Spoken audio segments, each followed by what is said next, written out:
সম্বৰ্ধনা পত্ৰখন পৰিৱেশনৰ বাবে আগবাঢ়িছোঁ।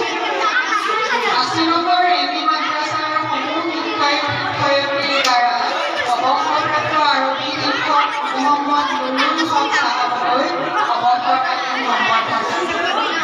শ্ৰদ্ধাভাজন জ্ঞান অন্বেষণৰ এই মহান যাত্ৰাপথত এগৰাকী পথ প্ৰদৰ্শক স্বৰূপে 1-2-1982 তাৰিখে আশীনগৰ এম ই মাদ্ৰাছাত জ্ঞানৰ পোহৰ বিলাই অৱশেষত চৰকাৰী নীতি অনুসৰি যোৱা 31-3-2023 তাৰিখে মাদ্ৰাছাৰ পৰা অৱসৰ গ্ৰহণ কৰিলে।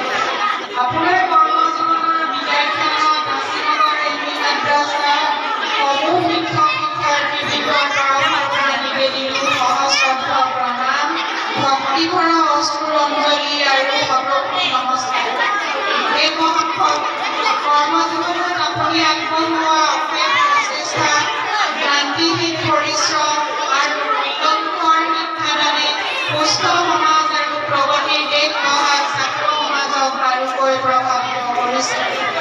আপোনাৰ গতিশীল চিন্তাধাৰা, প্ৰবল মনোবল আৰু সততাৰ নিৰ্ভীক যুক্তিবাদক আমি সদায় অন্তৰৰ নিৰ্মিতপূৰ্ণত ৰাখি ধৰিম।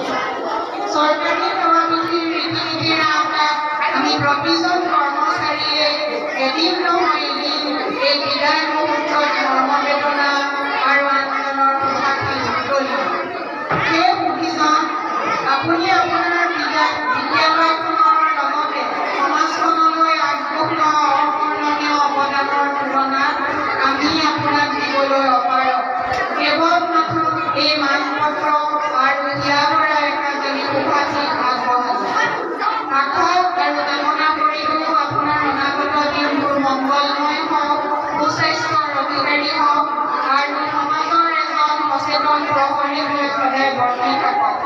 ইয়াকে পৰম পিতা পৰমেশ্বৰৰ ওচৰত প্ৰাৰ্থনা জনালোঁ।